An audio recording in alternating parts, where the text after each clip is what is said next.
One of the great things about this organisation is that we genuinely care about the safety and well-being of every employee. From the board to the front line, there is a real commitment to the belief that no job is so important that it can't be done safely. And that's appropriate given the high-risk nature of the work that we do. But one of the biggest safety risks that we face arises from one of the most commonplace activities that we undertake on a daily basis, and that's driving. Last year, 9 of our employees were involved in 3 very serious accidents. Thankfully, no one was seriously injured or killed, but clearly the potential for tragedy was there. When we drive, it's simply not possible to eliminate all of the risks, but we can take steps to reduce our chances of being involved in a serious incident. And that's why we put together this Drive Safe, Home Safe video series. As an organisation, we want everyone to drive safely and go home safe at the end of every day. This video will be the first in a series to look at some of the main hazards associated with driving and how you can reduce the risk of being involved in an incident. Air Force pilots talk about being ahead of the aircraft when they're flying, anticipating every possible scenario. Driving's no different. It's about being ahead of the vehicle and being aware of what's happening around you at all times. In this video, we look at what can happen in an emergency situation when you have to pull up in a hurry. We talked to Tony Hastings from Drive to Live.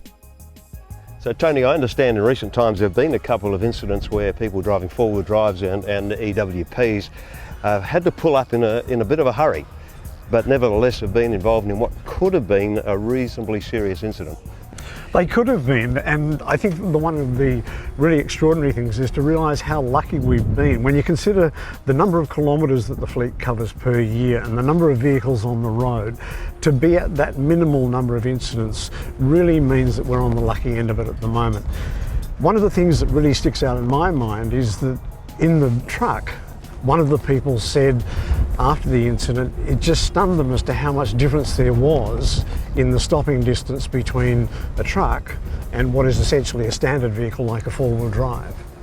So Tony, how can we best demonstrate the difference between the two in terms of stopping distance at, say, a comparison of a suburban street, which would normally be around 50 kilometres an hour versus double that on the highway at 100 kilometres an hour? The first thing we need is a controlled environment. So I think that looking at the speed difference, we're doubling the speed, we want to look at how much it affects the stopping distance of the two types of vehicles, so your four-wheel drive and your EWP.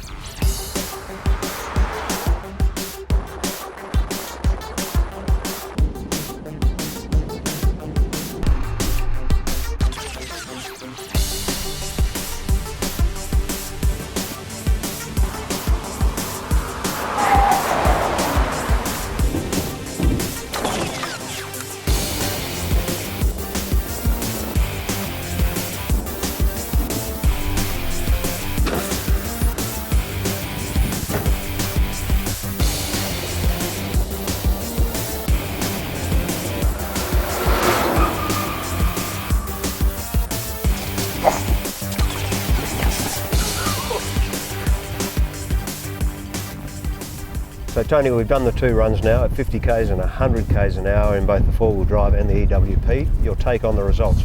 Really interesting. What we did as a test was far from being scientific, and yet the results are consistent with what happens with a real scientific test.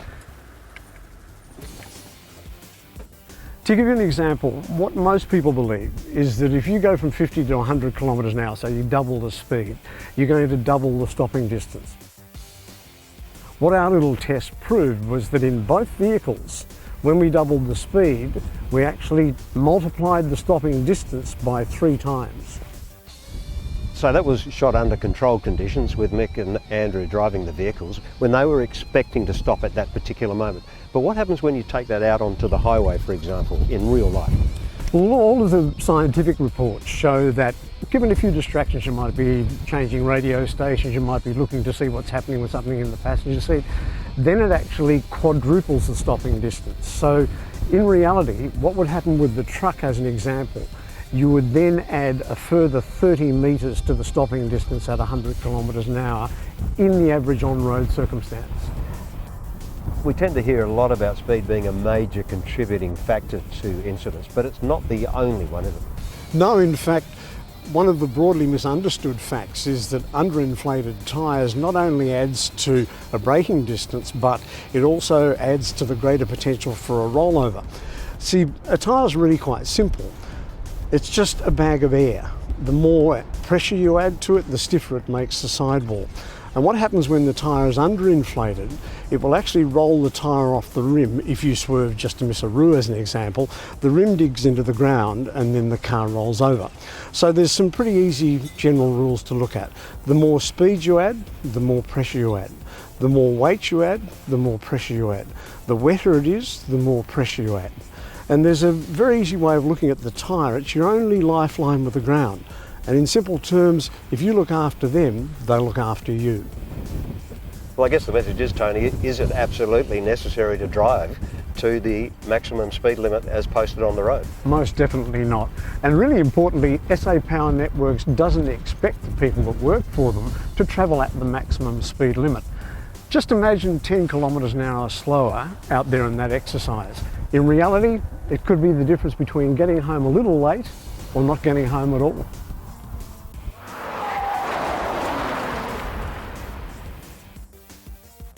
It's important to remember that in an emergency situation, the faster you're travelling and the heavier the vehicle, the further it takes to stop.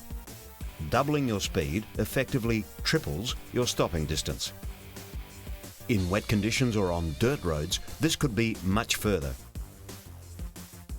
It's also critical to regularly check your tyre pressures. Poor inflation equals a high safety risk. There's a strong safety message in what you've just seen.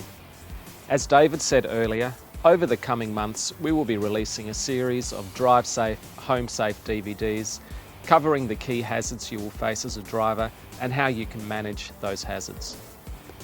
The videos will include topics such as country driving, driver fatigue, road and other vehicle hazards, vehicle inspections and safety, distraction and inattention, and reversing vehicles.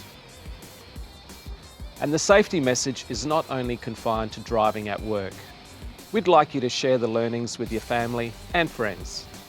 Our objective is for everyone to drive safe and get home safe, in line with our Driving in the Right Gear campaign. Your workmates, family and friends rely on your safe driving. If you have any feedback or have any ideas you'd like included in this DVD series, please feel free to contact George Carlis, Andrew Sloan or your allocated work health and safety consultant.